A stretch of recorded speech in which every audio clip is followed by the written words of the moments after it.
Hello, welcome back to the best Formula One podcast on the internet that you've not discovered yet, the Lapdown podcast with myself, Dan, and Alex. And we are talking about the Japanese Grand Prix because it's the Japanese Grand Prix this weekend, and that's how podcast works. And I'm excited because Japan's great. Yeah, I like the energy. From you. You've come out with some beans today. It's the start of a triple header as well, which is even more exciting and or scary. There'll be no beans left in 3 weeks' time. No, it feels very early in the year for a triple header, doesn't it? But yeah, racing back. It's our first little gap of the year, and then we go straight back into having no gaps again. But no, I like Suzuka as well, so we've got a little bit more chat about that to come. There's some liveries. We've got paint chat to do, which is exciting. Paint chat. It's been a little while since we've had proper paint chat, but there's some At least nice 2 paint. weeks. Spoilers, there's some nice paint to come. Paints. And then plenty of Red Bull chat. I appreciate that it's sort of all died down, but this is the first weekend of the new Red Bull setup across the board. We'll gush on Suzuka for a little bit, and then we have to pick some drivers for our teams for this weekend. So the wheel picks the drivers. We don't pick them. The wheel knows everything, but we'll get to that. Should we start with the paint then? We'll start with the pretty things. Yes. We'll get the important things out of the way. The teams have got the old crayons out, and I tell you what, I think they've both done a pretty good job. I think they've done well, to the point that I did look at them and I went, are these April Fools or are they actually real? I did have to check the date of the post, but the Haas one came out of nowhere, really, and I'm still struggling to figure out why. Yes. If that makes sense. Other than the fact that it's nice and it's pretty and it's got a bit of pink on there as well, and it's got some cherry blossoms, and that's very Japanese, is really cool. But I couldn't really quite understand how an American car powered by a Ferrari engine suddenly decided that they needed like a special Japanese livery, other than the sake of maybe they just had some budget left over and thought, fuck it, we'll do a pretty one. Yeah. And they did, and I like it. And I'm a fan. I'm a fan. I could be a Haas fan this weekend. Oh, here we go. It's a little bit like Lando doing a special helmet for this weekend. Why, mate? Like, you're not Japanese at all. Like, it doesn't feel like your weekend to be dropping it. I'm gonna say it. Very mid special helmet on land. I've only seen a couple of pictures, but I didn't go and seek out more pictures on that one. The Haas, it's just nice, isn't it? The Haas livery feels a lot more novelty than a lot of special edition liveries that we get, because they've just gone all out, stickers, motifs. We're in Japan, so we put cherry blossoms on it, and they've gone hard on that. And I respect that. They've got history for that, though, haven't they? With with the USA one they did last year, where it had like the eagle down the side and the stars and stripes on it. If you're going to go special livery, either it needs to be referencing something like a McLaren Monaco Triple Crown livery or whatever, or make it like a Forza Horizon 4 dodgily downloaded like design pack, and it's just had every sticker put on it. Like, do you remember back, like, Call of Duty Black Ops 1, like, a decade ago, had, like, the logo designer where you could put your own shapes and stuff in it, and you would follow online YouTube tutorials to make it look like a dick butt going into another dick butt. And it's like, let's do that with our liveries. And Haas have kind of done that, and I love it from them. I love it. Yeah. Shame about the red. Effort. The pink and the red, I know they've got to have the sponsors, and it is how it is. But pink and red are kind of clashing, bearing in mind they're near enough the same colour. And the MoneyGram stuff is I don't want to say ruins it, but it took it from being a 10 to like a 9.5 for me. Yeah, I mean, they could have changed the red to pink, and you still would have been able to read the word MoneyGram, wouldn't you? And Haas. But they chose not to. So I would almost say, could they have inverted it and made it black with like a red MoneyGram logo? I think would have been less impactful to the design. But then I understand the business of sport, and like the HP and all the Ferrari kit, like it's about making your brand as recognizable as possible. You've got to satisfy the people that give you the money. There you go. And speaking of that, prostitutes. Red Bull are doing essentially a Honda thank you livery to say thank you for the money and the driver. The white Red Bull's back, and the white Red Bull is as nice as it's ever been. It was lovely the last time they ran it. It's lovely again this time. It might even be slightly nicer this time with like the metallic Red Bull on the top of it. Yeah. It's a little dull, but it's lovely. Yeah, it's nice where it's shiny, isn't it? You don't get many shiny things now in Formula One. It's all very matte and very kind of, plain, I think. So to have a bit of a metallic, glossy feel to it's quite nice. I can see plain, but I can also see, obviously, the throwback to that kind of older Honda Formula One car that would have raced back in period. So it kind of works nicely. I did kind of wonder whether they looked at their little brother and kind of thought, oh, their car looks quite pretty. Ours doesn't. Could we just make it look a bit pretty because we're a bit jealous now? But there's more to it than that, isn't there? Yes. There's Honda satisfaction that needs to be paid here, and that's why Red Bull have done it, and they've done it well, and I like it. But we're not always that positive about Red Bull, are we? No. Generally on the podcast. Feel there could be a bit of negativity coming their way as the episode develops. Yeah, I just wanted. I've gushed about that RB livery already, because what that RB livery did really well is it took a white livery and it just put a little bit of bubbada, which I use that phrase a lot on the pod when I want to describe pretty things. I just want a little bit of bubbada, and that's what I'm captioning that. It's all. Yeah, good luck with that. That's all I miss on the Red Bull one, but it is very sleek. Genuinely. Bearing in mind that there is a risk, and we'll get onto this in a minute, that there will be some RBs alongside some RBRs on track during the weekend. Not going to be super easy to tell them apart from the helicopter shot. You're looking for, is it a Blue Bull on the back or a Red Bull? But yeah, nice to see it. Nice to see it. Nice to see Red Bull actually commit. Because the white one at the front will be Max. The two white ones in the middle will be the RBRs, and the other white one at the back will be more now Yuki. Well, no, we're going to get onto this. I want positivity. Yuki's podium in Japan. It's going to happen. I'm willing this into being. But I'll summarize it real quick on livery, because I like to put you on the spot with this. Japanese Grand Prix special edition liveries. Haas, Red Bull, which is better? And I would like a score out of 10 for both of them. Red Bull 9, Haas 7. 7? 7, he says. What? I'm sorry. What 7. do you mean 7? It's beautiful.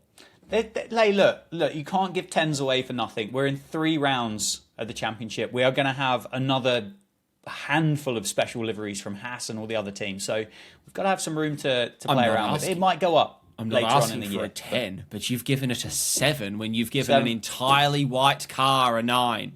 Pink and red. Doesn't go. You are a disgrace, sir. Now I feel better about winning the random championship on the back of that. Fucking 7. What an absolute piss take. Right. Speaking of piss takes, then, Red Bull. Look at that for a segue, eh? There's quite a bit to unpack here. Yeah. Should we go first, like 1 or 2 sentence summary? The driver swap. Good, bad, right move, wrong move, timing. What's the absolute Apple Intelligence summary of what's happened from Dan Judds? That's a great question. I think it's the wrong move because the move should have happened earlier, but possibly the right timing because they've decided to get on with it.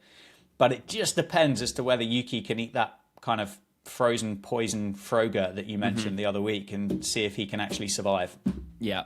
No, I'll back it. I think I would agree. I think it had become slightly untenable. But everyone, apart from Yuki at the minute, everyone looks bad coming out of this. Red Bull looks bad. Horner looks bad. Marco looks bad. Lawson looks bad. There were no winners, except maybe Yuki can be a winner. And my next question on that will go into a little bit more detail. What does Yuki now have to do to have justified that? What is the finishing position that goes, sweet, good, he's proved, yep, right move, well done, we can all move on? I don't know. I have no idea. They've given Lawson 2 weekends to try and prove himself in that car. It sets, I believe anyway, I think it sets a ridiculous precedent. Because if this weekend is going to be a bit soggy, which by all accounts it could be, Yuki spins off backwards and parks it in the gravel at the Degners. Okay, fantastic. Well, there's 1 for 1 with Liam Lawson from Australia. Okay. So then you go on to the next weekend, which is in Bahrain. Yuki finishes outside the points. Probably not going to rain, at least. Yeah, I mean, that's probably a guarantee, similar to China. what happens? I mean, if Yuki doesn't get points in 2 races, what do Red Bull do then? Do they just swap them back around? Do they give Isaac Hadjar the keys for a couple of weekends? Do they just race Max in one car and race 3 junior Red Bulls? Like, what do they do? They've always been brutal with their second drivers, haven't they? Particularly since the end of Danny Rick, Mark Webber, Danny Rick. They've always been brutal. They've given them, say, half a season to prove themselves to be better than Max, but I don't think they want them to be better than Max. That's the other thing Max that kind of is a little bit of a headfuck from this lot. They don't want them to be better than Max, but that's the standard that they hold them to.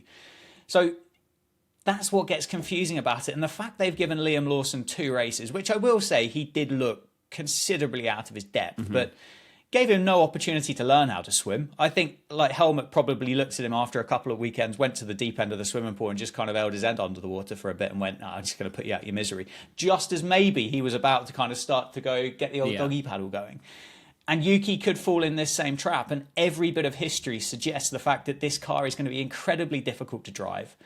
And it could be a massive struggle for Yuki. I don't think Yuki sits down in it and suddenly becomes just a great instant success story. No.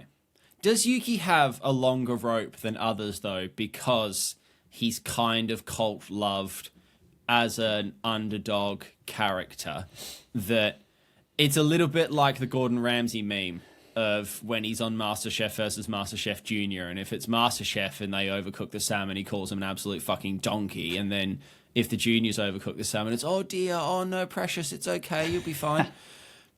I use a lot of Gordon Ramsay references on this pod lately, but I just wonder whether Yuki's got more time with the wider noise outside the team, the media, the fans, social media, because I don't really know anyone that doesn't like Yuki as Yuki. Whether or not you support him, different matter entirely, but he's such a little cutesy patootsy. Like, it's hard to dislike him as an individual. I think it was funny when he was really hot-headed and loud and dive-bombing Danny Rick, and now he's sort of really calmed down, but he's still sort of quite charming, and I wonder whether, almost from a personality standpoint, he has a longer rope. I will say as well, I think Red Bull have to lock in now. I think that's your move for me. A little bit like if you're trying to dive bomb and overtake, you get to make one decision. Are you going inside or outside? Make one move, make one defensive move, and you're in now. And I think Red Bull can't give him another 2, 3, 4 races and then go, right, Isaac, have a go, son. You can't do it. It's just going to be... If Yuki can't do it, another rookie's not going to do it. Yuki's got 100-odd race starts or whatever it is. I don't actually know the numbers. If he can't wrestle that car, the car is not going to be wrestled. Deal with it. Deal with it. We'll see you in 26. It was the move that we both said should have been made over the winter anyway. Yeah. We felt that Yuki should have been Max's teammate from Australia, and that's what should have happened. I don't necessarily think Red Bull give a toss as to what the general public kind of perception is of Yuki Tsunoda. I don't think that would influence their decision whatsoever. But I think the thing that you said there, the longer rope, I think is just because Red Bull have boxed themselves into a corner. Mm-hmm. I think that they will get to a point that if they did swap Yuki out after 2 races, they would become a genuine laughing stock of the paddock. Yeah, because then you would have a complete kind of rotation. People would want to go there, of course they would, but you would be going there on the proviso knowing that you've got 2 races to win a Grand Prix, otherwise you're dead. Yeah. And that, I think, is the big reason why Yuki gets a longer rope. Not because people like him, but because they box themselves into a corner and they don't have many moves from here. Yeah. The other thing I'll say is, I am so behind Yuki Tsunoda. Like, I know last week I was talking about how I'm starting to like RB when he was there and whatnot, but I would love nothing more, and I would be willing to take a Yuki Tsunoda podium if it knocked a McLaren off the podium this weekend as a McLaren fan, because I would just like to...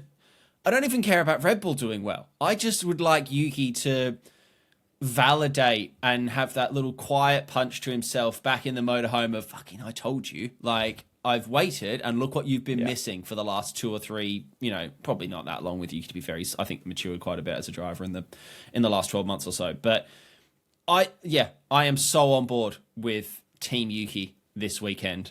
And to be honest, I'm kind of Team Liam this weekend as well. Can we actually just get behind Liam Lawson now? We've done all the funny stuff, right? Yeah, he's shit, he's been binned off, whatever, he's been sacked after 2 races.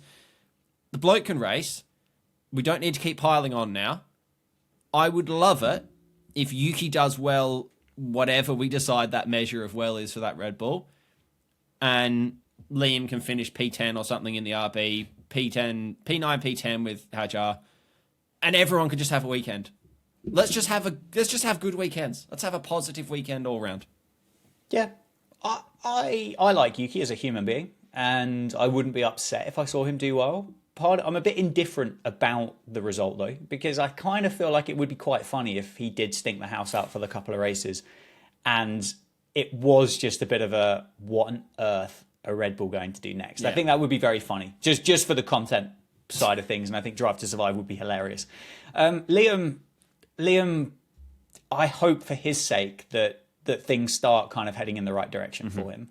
He's had such an odds and sods career so far, where he's come in for a couple of races, sat out for a couple of races, come back in for a couple of races, sat at the top table, been kicked down to the bottom table, that actually, because it's been so truncated, so broken, that we could see quite a premature end to a Formula One career here, because he never gets given an opportunity to actually settle into an environment. Yeah. Because I do think, I know obviously we've said about the fact that they box themselves into a corner. We think they'll get a bit of a longer rope with Yuki.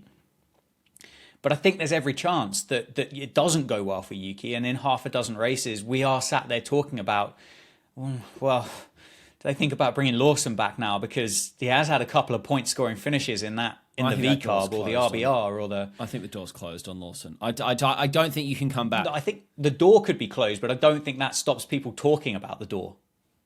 Yeah. Yeah. That's my kind of side of it. Red Bull might not look back at Lawson ever again. But I think the mutterings and the murmurings of the fact that it's not gone well for Tsunoda, I think will continue there, because there are people out there that are big Liam Lawson fans. And there will be people there kind of championing him and trying to get him back to where they want him to be. And if he is outscoring Tsunoda, every possible chance, people are going to have those conversations. We're going to have that conversation. We will talk about that if that scenario happens. That will happen on this podcast at some point. Yeah. I don't know, though, to be honest. I think even the Liam fans probably don't think he will swap back, because I just don't think there can be a path to swap them back, and I don't think you could even see a path to swap them back. I mean, we talked briefly before the podcast about Albon in that seat, and that Red Bull probably fumbled the bag with Albon by binning him off so quickly, and should have locked in for a little bit longer on him. I mean, yeah. Albon's results at the time, yes, okay, that car was very, very good at the time and not potentially the beast that it is now. But they've now lost him, and he's now rejecting them, if we're to believe reports that they tried to sort of get him back a couple of years later, and he went, "Fuck off, Christian." I'm quite happy here with James.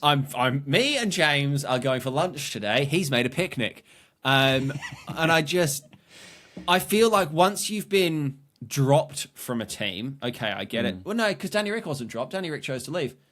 Yeah, so I don't think if you've been dropped from a team, you can go back to that.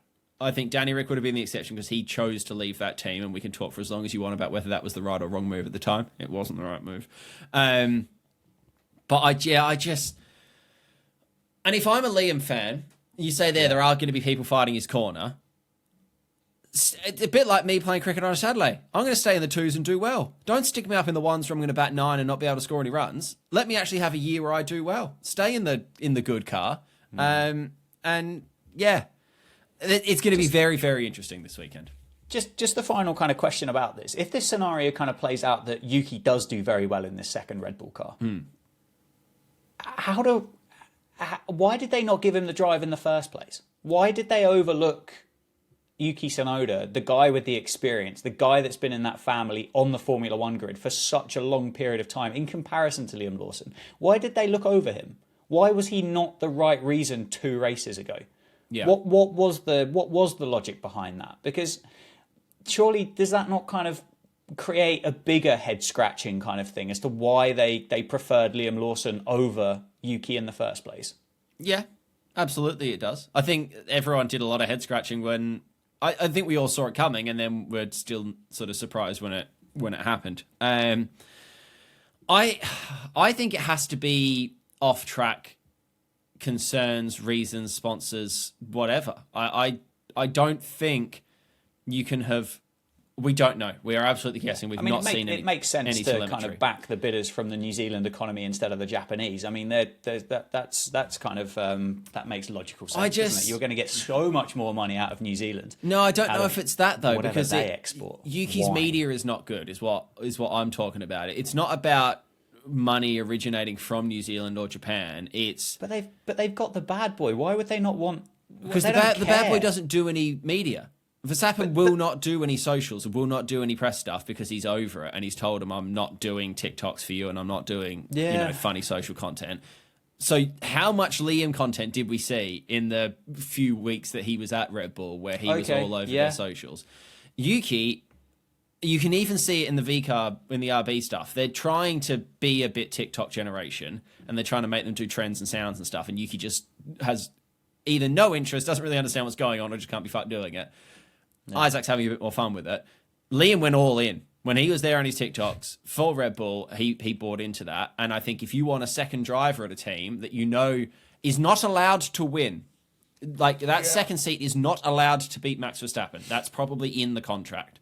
So what do I need? I need a decent enough driver that can put it in the points, which they, I guess, looked at the two and went, okay, you know what, Liam's a good driver, Yuki's a good driver. They can both do that.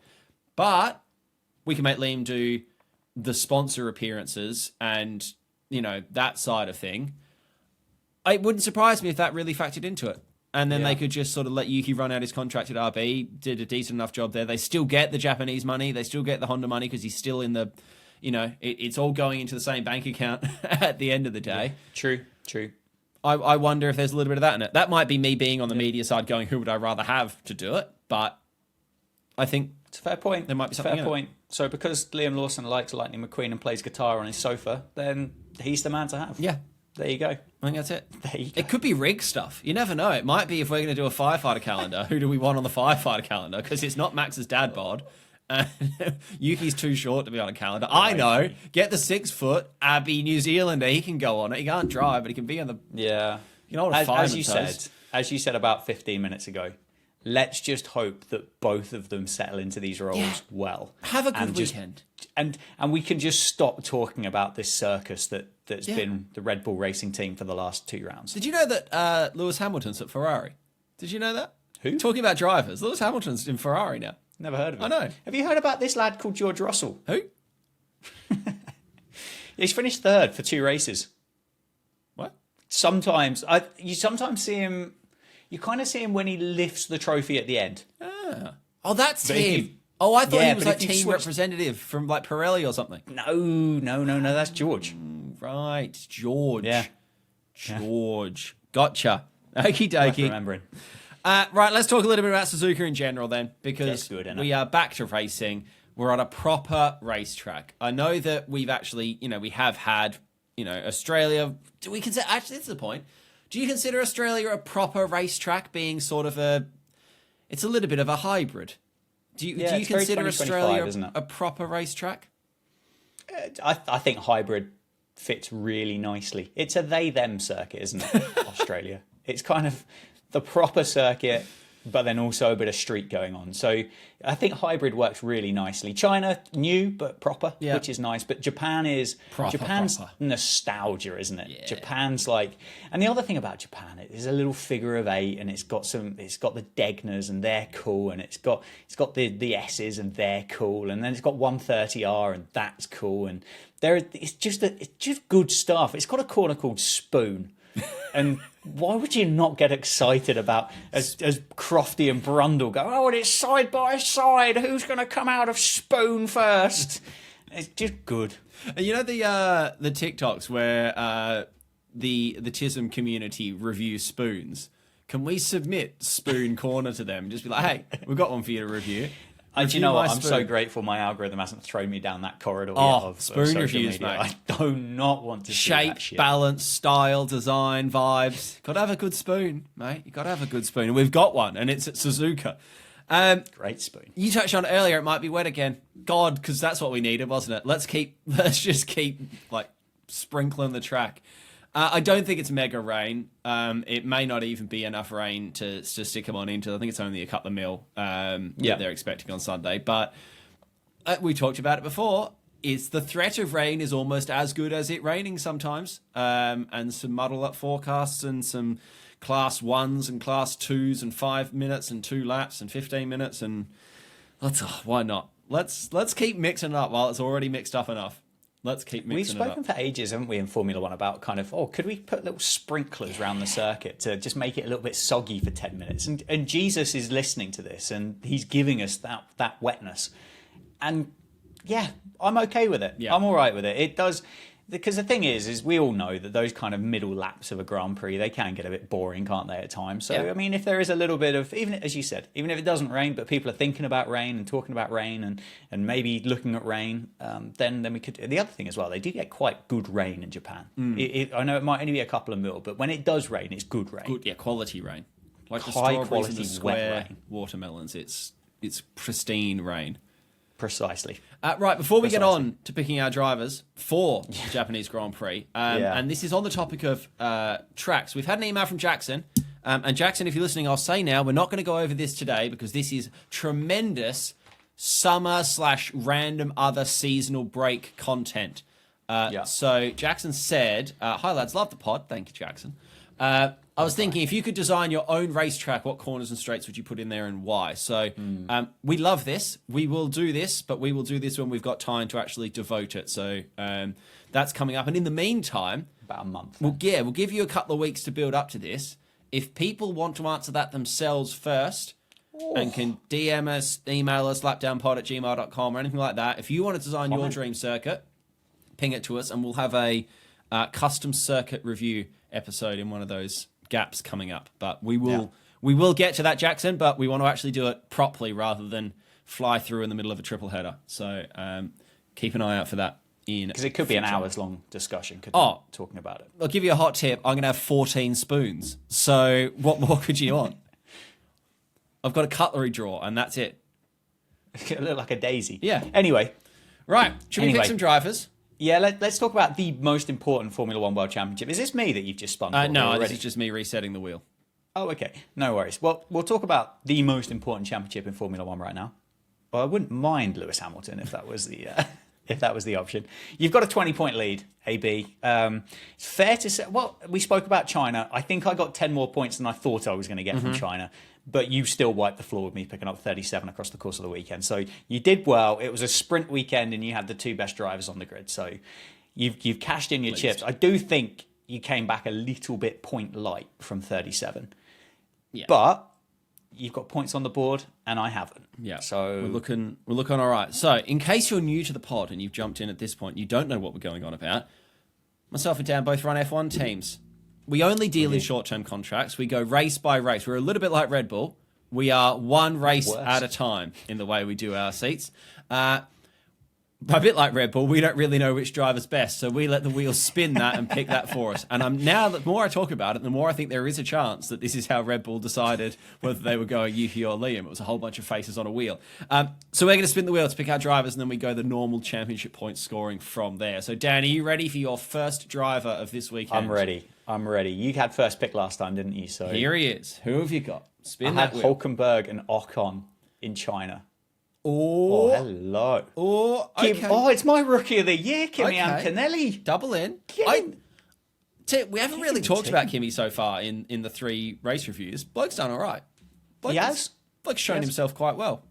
I feel that's a driver that will provide points. Yes. He's going to top 10 it. Barring an incident, you will get points out of Kimi Antonelli. Just an incident. No, I think you've done well there. I will say as well, I've included the new pictures for Yuki Tsunoda and Liam Lawson on the wheel. They were very quick to get headshots done. No, they were done before the season started, mate. It's possibly. Speaking of, by the way, Yuki Tsunoda, why are you acting like an absolute NPC in every bit of media I've seen in Red Bull? The bloke stands in his suit, mate, does it not fit? Do they get you the wrong size and you can't move? Why are you standing like you've got a coat hanger still in the back of it? But I mean, I've seen the ChatGPT update. It could just be AI generated. Possible. Provide me a picture, a 2025 media picture of Yuki Tsunoda wearing a Red Bull. Is it is it cheaper to 3D render Yuki than possibly? Yeah, who possibly. knows? Right, my first drive. I don't mind. The Kimmy's all right for you there. You've done well. Is it bad that I hope this stinks? Oh, stop! Keep you going. prick. Could be worse. Could be doing. Yeah, I've scrolled over the top of Oscar and Lewis Hamilton to land on Pierre Gasly, which I don't feel superbly about. Of the two pink boys, I've got the better of the two pink boys. You do. You do. Yeah. Okay. Fine. Middling. It's a middling pick. Right. Sitting next to Kimi Antonelli. Speaking of, keep sliding. Keep sliding. Short King territory. It's the new boy. It's the new boy. I've just been talking about how well Yuki Tsunoda is going to do in this Red Bull. So that's put some pressure on him this weekend, hasn't it? But forget all the outside talk. Forget Helmut Marko's opinion or whatever. Yuki now needs to perform for Dan Jads and Dan Jads alone. It's an exciting lineup that I've got this weekend. Yes, it is an exciting lineup. I could get 3 points. I could get 100. Yeah, it's a lineup where we don't really know what you're going to get. When it's not, there's no banking happening in this lineup whatsoever. This is a cash lineup. There is no tax being paid on this lineup at all. It's going to go one of two ways. Right. I've got a Frenchman sitting alongside. Oh, I didn't take Gasly out of the wheel. I've got another Frenchman. You can have Gasly twice. I don't want Gasly twice. Hang on. Let me take. No, Yuki was still in there as well, wasn't he? I forgot to take two drivers out of the wheel. I'm not having two Frenchmen. Although double up Grand Prix could be a fun mix them up. Could be. Not another Frenchman! Oh, it's teammates. Is it teammates? No, it's Ocon. Ocon did really well for me last time out. I'm not surprised that you've signed him. I don't need two Frenchmen. No one needs that much of the French in their life. Didn't work very well for Alpine. Oh, God, right. Merci beaucoup.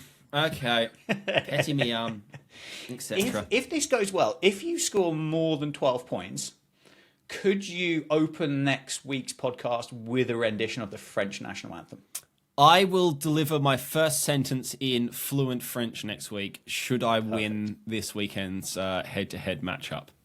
There you go. Love to see it. Hey, if that's not worth tuning in for next week, I don't know what is. There you go. In the meantime, you can go and follow @LapDownPod on your various socials. We're talking Instagram, we're talking YouTube, we're talking TikTok. And if you'd like to go and follow Dan Jads doing cricket things, @DanJads. And if you'd like to come and watch me play video games, hey, look, it's Alex on Twitch, or Alex type that on Instagram, or whoa, look, it's Alex on TikTok, because I can't get the same username everywhere. I'm working on it. There's plenty of opportunity there. I don't feel great coming into this weekend now. I think you might have to jump on me in Japan. We might be flipping and flopping backwards and forwards, but who knows? We'll see what happens. Yeah, I feel like we could be neck and neck. I think 20 points is a lot to overhaul. Yeah.